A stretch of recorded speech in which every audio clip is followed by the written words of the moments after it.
എല്ലാവർക്കുമുള്ള പൊതുവെയുള്ള ഒരു സംശയമുള്ള കാര്യമാണ് തൈറോയ്ഡ് പൂർണ്ണമായിട്ട് മാറ്റിയെടുക്കാൻ പറ്റുമെന്ന്.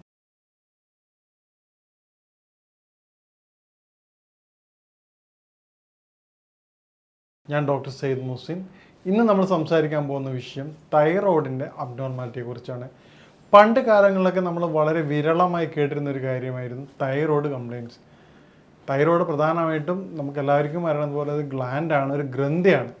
മനുഷ്യ ശരീരത്തിലെ മെറ്റബോളിക് ആക്ടിവിറ്റീസ്, ശരീരത്തിലെ ഏറ്റവും പ്രധാനപ്പെട്ട എല്ലാ ആക്ടിവിറ്റീസും നിയന്ത്രിക്കുന്ന ഒരു ബട്ടർഫ്ലൈ ലേക്ക്ഡ് ഗ്ലാൻഡാണ്. അതായത് നമ്മുടെ തൊണ്ടയുടെ നെക്കിൽ കാണുന്ന, ഫ്രണ്ടിൽ കാണുന്ന ഒരു പൂമ്പാറ്റയുടെ ചിത്രശലഭത്തിൻ്റെ ആകൃതിയിലുള്ള ഒരു ഗ്ലാൻഡാണ് തൈറോയ്ഡ്.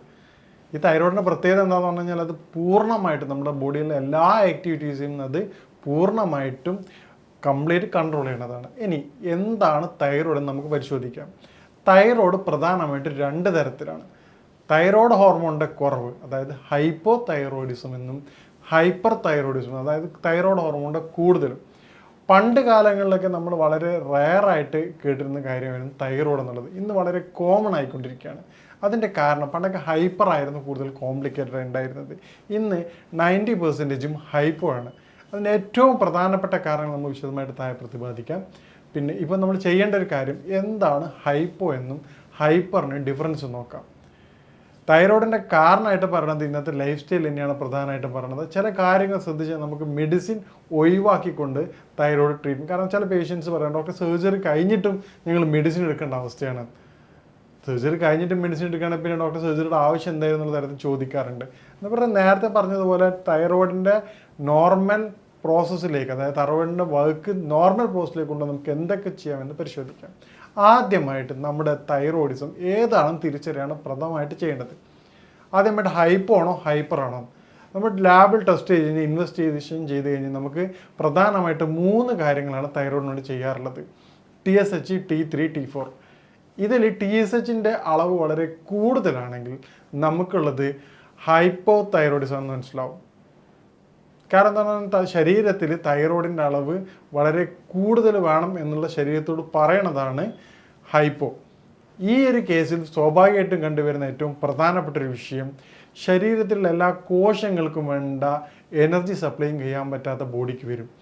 ഇതോടനുബന്ധിച്ച് കാണിക്കുന്ന ലക്ഷണങ്ങൾ പ്രധാനമായിട്ടും ജനറൽ വീക്ക്നെസ് ആണ്. അധിക സമയത്തും ശരീരത്തിന് ക്ഷീണം അനുഭവപ്പെടാം. ശരീരത്തിന് ഒരു കുളിര് പോലുള്ള ഒരു മാനസികാവസ്ഥ ഉണ്ടാവാറുണ്ട്.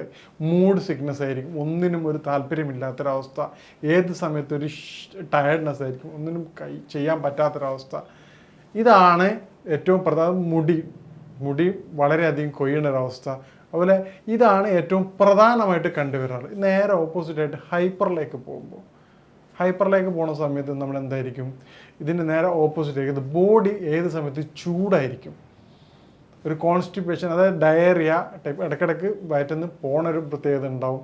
അതുപോലെ ബോഡി ഏത് സമയത്ത് ചൂടായിരിക്കും, ഡ്രൈനെസ് ആയിരിക്കും, സ്കിന്ന് വളരെ ഡ്രൈ ആയിരിക്കും.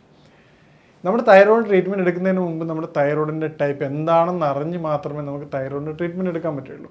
ഇനി ഏതൊക്കെ തരത്തിലുള്ള ഭക്ഷണങ്ങൾ, പ്രധാനമായിട്ടും നമ്മൾ ചോദിക്കുന്ന ചോദ്യം ഡോക്ടർ ഏത് ഫുഡ് എനിക്ക് കഴിക്കാൻ പറ്റും. നമ്മൾ എപ്പോഴും മനസ്സിലാക്കേണ്ട കാര്യം, നമ്മൾ കഴിക്കുന്ന ഭക്ഷണത്തിൻ്റെ അളവ് വളരെ കുറച്ച് കഴിഞ്ഞാൽ, ഒരു ലിമിറ്റ് ചെയ്ത് കഴിഞ്ഞാൽ നിങ്ങൾക്ക് ഏത് ഫുഡും തൈറോയ്ഡ് രോഗികൾക്ക് കഴിക്കാവുന്നതാണ്. അതിൻ്റെ അളവ് വളരെ കുറയ്ക്കണം.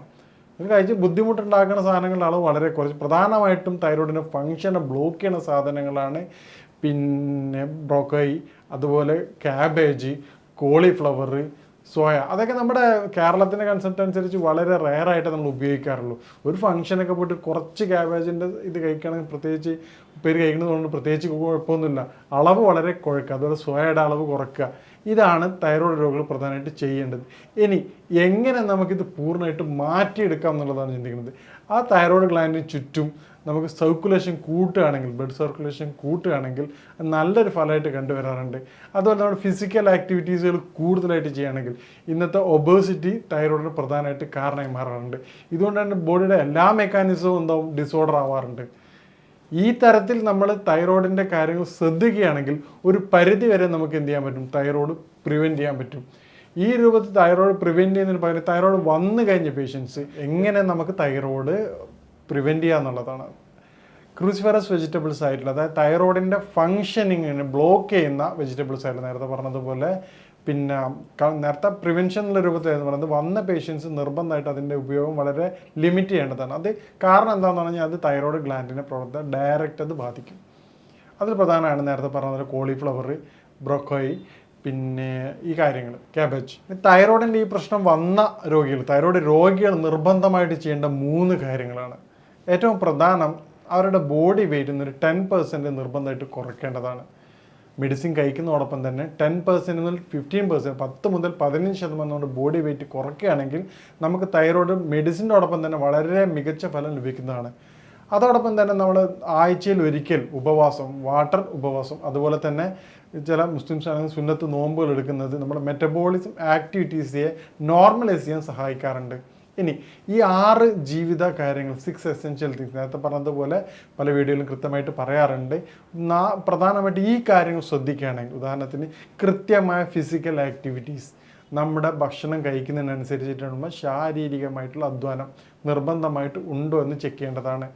ഇല്ലെങ്കിൽ നമ്മൾ നിർബന്ധമായിട്ടൊരു 1 hour മോർണിംഗും 1 hour ഈവനിങ്ങും ചെയ്യേണ്ടതാണ്. അതുപോലെ ഫുഡിൽ കാർബോഹൈഡ്രേറ്റിൻ്റെ അളവ് കുറയ്ക്കേണ്ടതാണ്, പ്രോട്ടീൻ്റെ അളവ് കൂട്ടേണ്ടതാണ്.